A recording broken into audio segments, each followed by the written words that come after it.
خوب سورہ بقرہ میں پہلے جو ایک عمومی بات چلی ہے نا، یا ایھا الناس، سب لوگوں کو اللہ نے کہا ہے کہ اعبدوا ربکم، اس میں اب اس آیت کا ربط جو ہے پیچھے وہ بتا رہا ہوں۔ اس کا ربط یہ ہے کہ سب کو خطاب ہے، تو پھر خصوصی طور پر ان کو جن کو پہلے سے پتہ ہے۔ باقی لوگوں کو تو نبی کی نبوت کا پتہ ہی نہیں ہے، ابھی نئے سرے سے اپنے معجزات، اپنے اس کلام، اپنے بیان، اپنے گفتار، رفتار، کردار سے وہ ان کی نبوت سامنے آئے گی، اعلان ہوگا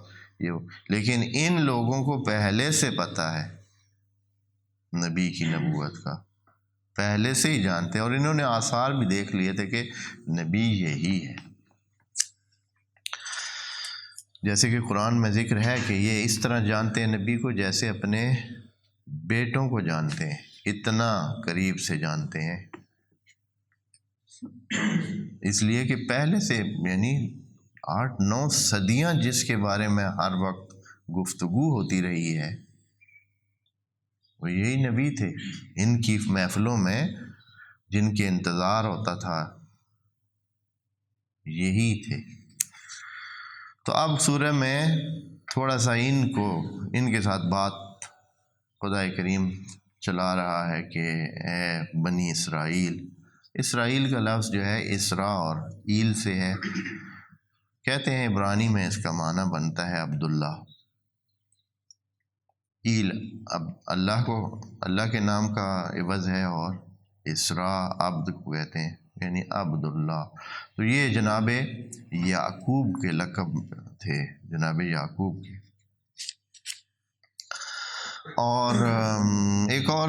ہے کہ یہ شاید جناب یعقوب کے جو بیٹے تھے ان میں سے کسی ایک کا نام بھی ہو سکتا ہے کہ اسرائیل ہو، لیکن زیادہ روایت یہی ہے کہ یہ خود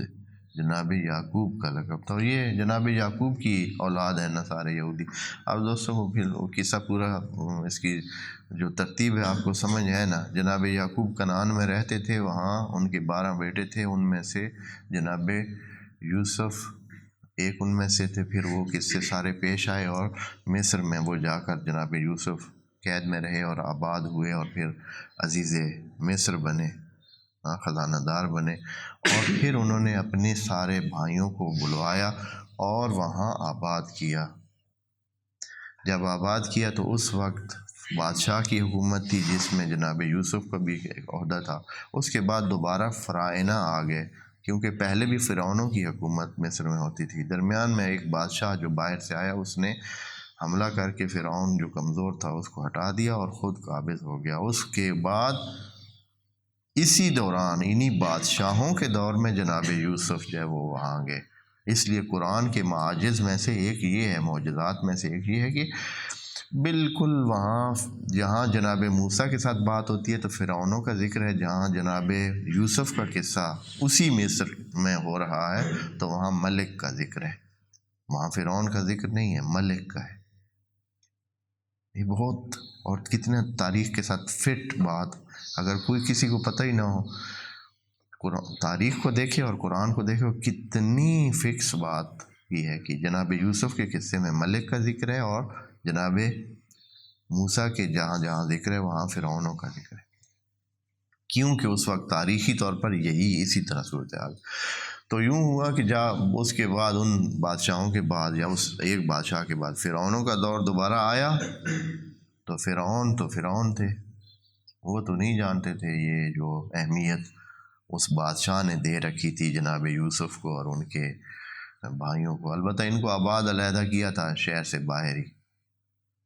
باہر ہی ایک جگہ ان کے لیے مخصوص کی تھی کہ وہاں آباد ہوں، تو یہ آباد ہو گئے تھے۔ اور پھر اس فرعون نے ان سب کو کہا کہ ان سے صحیح کام لینا ہے، پھر اس نے بیگار کیمپ سمجھے ایک قسم کے بنا لیے، اور ان سب کو پھر یہ جو ہے التماس اللہ کی طرف ان سب نے کی کہ کوئی ہمیں نجات دینے والا بھیج دے، اور تقریباً 300-400 سال بعد، یعنی 3-4 صدیاں بعد جناب موسیٰ آئے، وہ بھی انہی میں سے پیدا ہوئے، انہی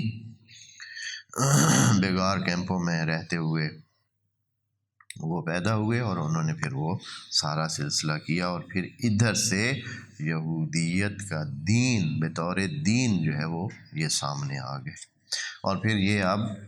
مکہ میں اور مدینہ میں بہت سارے موجود ہیں اور قابل توجہ امکانات اور وسائل کے مالک ہیں۔